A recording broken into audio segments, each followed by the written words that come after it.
First, we start off with our thick bronze wire and we wrap it around our dowel. Now you can use your utility hammer to wrap it around and make sure the end of the tail is also hammered down flat.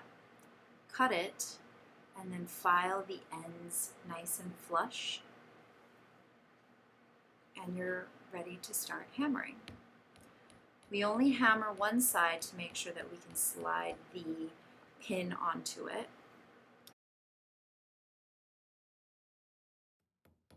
And we take another portion of the wire and hammer it down to a tapered point. This hammering process will not only taper your wire, but it will also work harden it.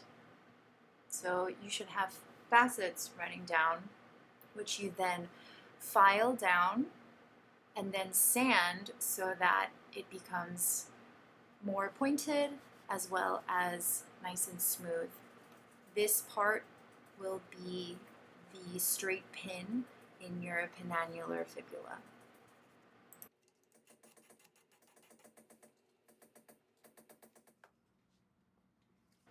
In order to create a smooth surface that won't snag or catch your fabric, you have to work down the different grits in your sandpaper. So we started at 220 and now we're at 320.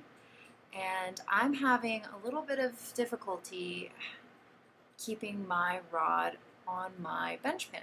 So I used a little file to file a notch into my bench pin, and that will keep my pin from moving around too much.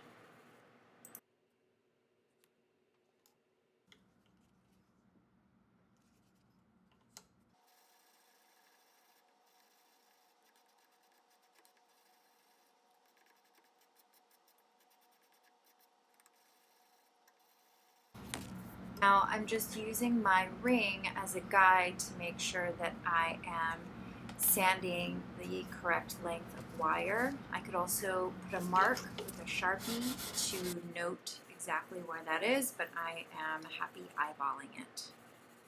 In addition to the 600 grit sandpaper, you should be finishing off with the 1000 grit in order to give it a really nice smooth finish. So here I am eyeballing how long I want that finished pin to be in comparison to the size of the ring, how much of the pin I want sticking out. And so I'm going to use a Sharpie and just mark exactly where I want to cut my pointed pin.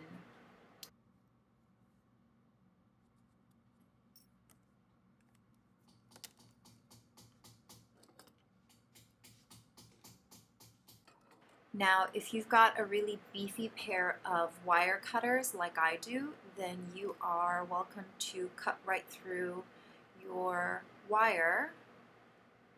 That's the fastest and easiest way. If you only have the one that's supplied in your toolkit, it is far too weak and it will damage the blades. So make sure you use your jeweler saw and your saw blade. The number 2/0 or 1 is perfect for this application. I didn't use any beeswax to lubricate the cut, but you are more than welcome to.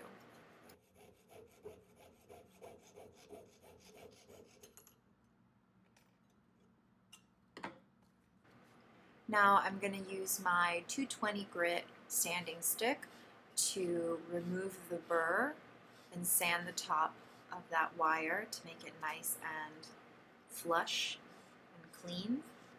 And I'm going to work up to the finer sandpaper grits.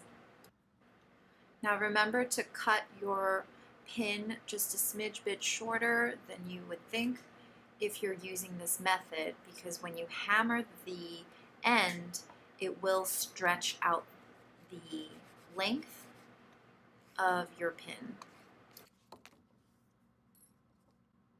Now here I'm using my utility hammer to again flatten out the end I want to use overlapping blows to make sure my metal is spreading consistently and evenly. I don't want there to be severe pinch marks or weird parts that stick out. But if there are parts, don't worry, you will be filing and sanding that end as well. So I want to make sure that my surface area is large enough to be able to have a hole cut into it and still be strong enough to support itself on the ring. After I have spread out the end enough to not break apart when I drill a hole through it, I am going to use my file to clean up the shape and make sure that it is symmetrical on both sides and there aren't weird little ends that are sticking out. Remember to make sure not to file so aggressively that you take down too much material. Make sure to grab your ring and line it up against the back end to make sure you're not over filing. I want to clean up that end and round it out. That is the aesthetic that I'm going for. If you'd like, you can make it a sparrow tail, or you can file it into a diamond shape, whatever works for you.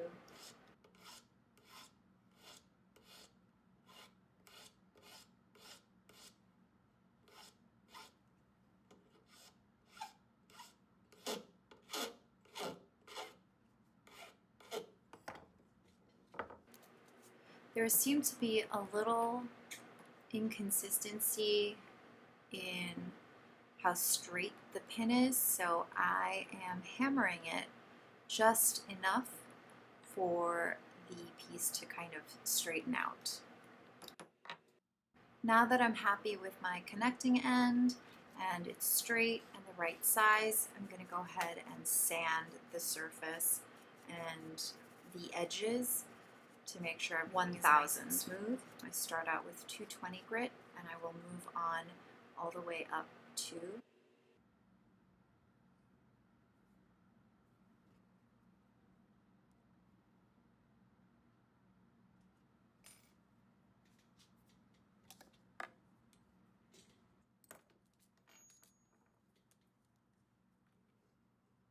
So here I will make sure to mark my hole with a Sharpie before actually using a center punch, because the placement of the hole is incredibly important. There isn't a lot of wiggle room, so we need to make sure that we're very precise. Make sure to center punch on your steel block. If you do it on a soft surface like wood, it will warp your pin. And now I'm going to use my large drill bit, that's the number 52, and place it in my pin vise to get ready to drill the hole.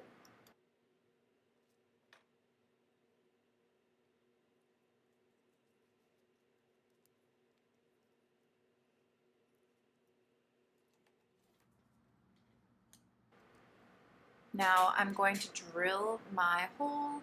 Make sure to drill into your little wooden block and lubricate your drill bit with the beeswax block.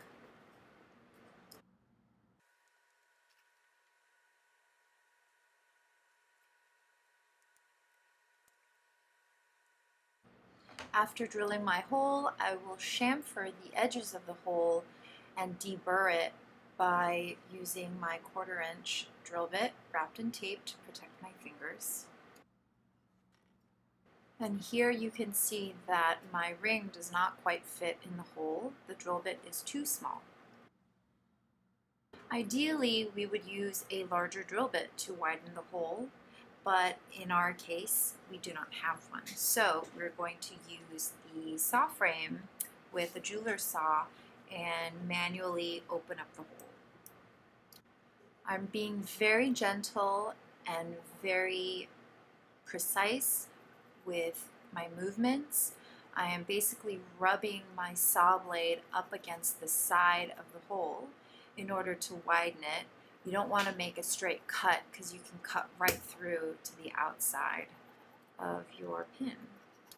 I am being mindful of trying to keep the hole as perfectly circular as I can, but there is a very good chance that it will not stay perfectly round. That is okay because you will be taking your micro needle file, the round one, and then moving up into your needle file to widen that hole, and that'll keep it really nice and round.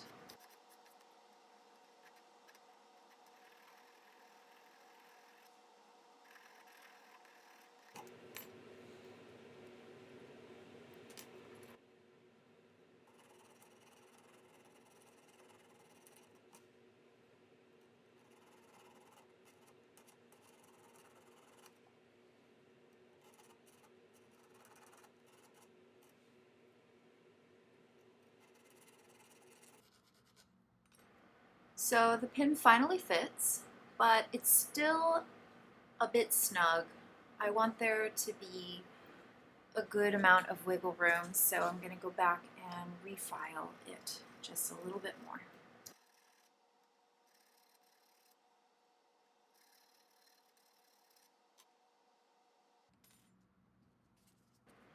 And here I am sanding the back end of the pin up to 1000 grit sandpaper to make it nice and smooth.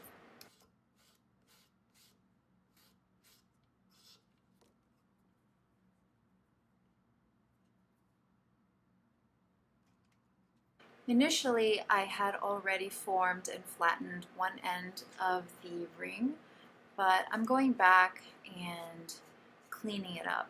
So I want to make sure that the shape on the flattened end is really nice and tight, and then I'm going to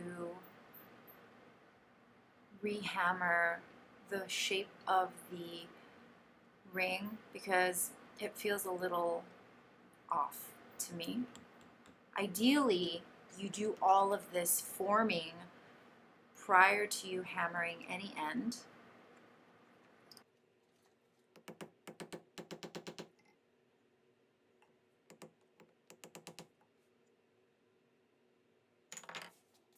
Now that I'm happy with my flattened end and the shape of my ring, I'm going to slide my pin on and then hammer the other end to widen it and lock my straight pin into my penannular fibula.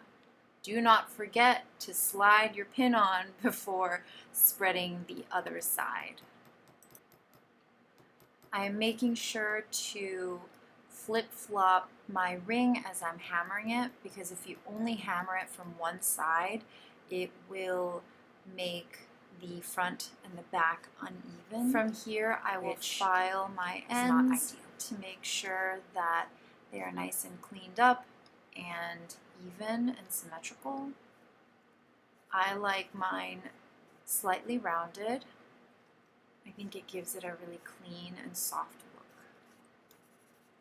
And for my final finishing touches, I will sand the ends where the piece has been filed, as well as the face of the flattened ends, to get rid of any hammer marks or marks that may have transferred from the steel block.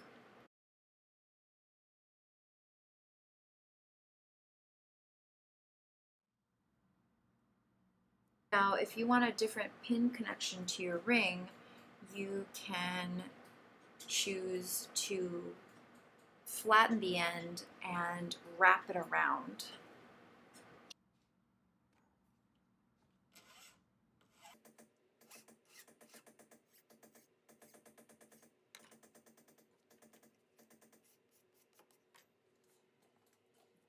This style is slightly different because we will start from the back end instead of starting with the taper. Because we want to ensure that we have enough flat material to wrap around your ring, we do the back end first. To accommodate the diameter of the ring, I needed to flatten about 3/4 of an inch of the wire to then curl.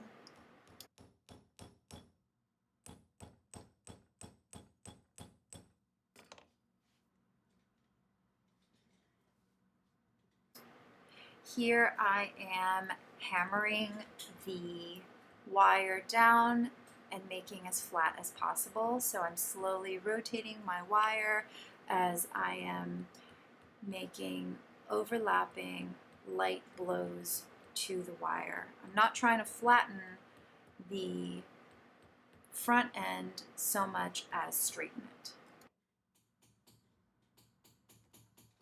Here I am filing and sanding the outer edges of my hammered portion. There will always be a little bit of deformation and rippling on the edges, and I want to make sure to clean all of that up before I start forming the end.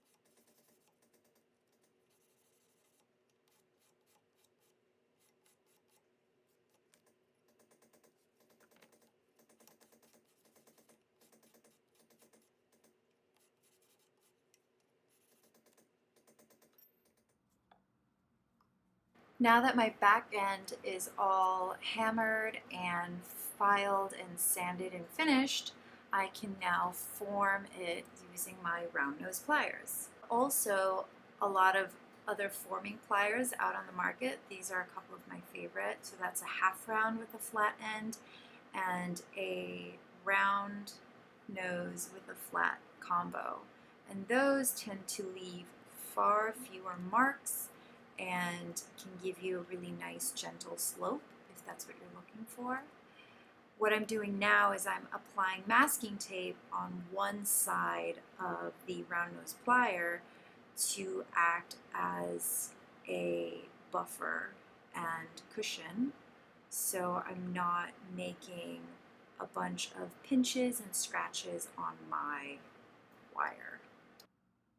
The tape portion will sit on the outside of the circle that you're making because that's the part that's going to show all of the pinching. It's going to take a lot of pressure because you have seriously work hardened your wire in the back end. And so I have formed it as much as I could with my pliers, and now I'm going to hammer it down ever so gently so that the ends meet.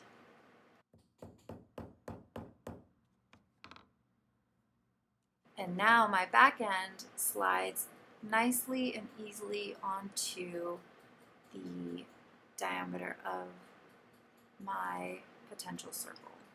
I can't show you on the sample because I've already opened up the end, but it would slide around really nicely and the flattened ends would prevent it from falling out.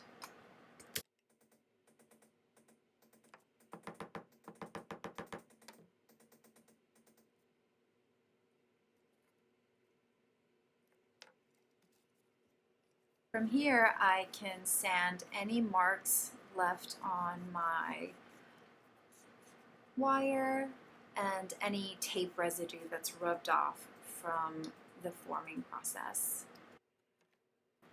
And for the final part, I'm going to mark the length of my pin with a Sharpie, and I'm going to cut it off with my jeweler saw. Since I've already gone through and hammered the front end in order to straighten it, I don't necessarily need to work harden it anymore. You don't have to taper it down with the hammer, especially because we can't go through the annealing process.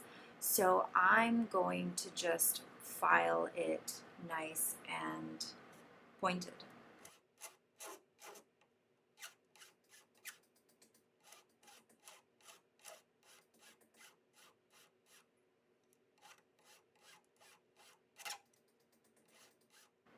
After you file, you want to make sure to go through the sanding process of 220, 320, 400, 600, and 1000 grit sandpaper, and then you can attach it to your ring and you're done.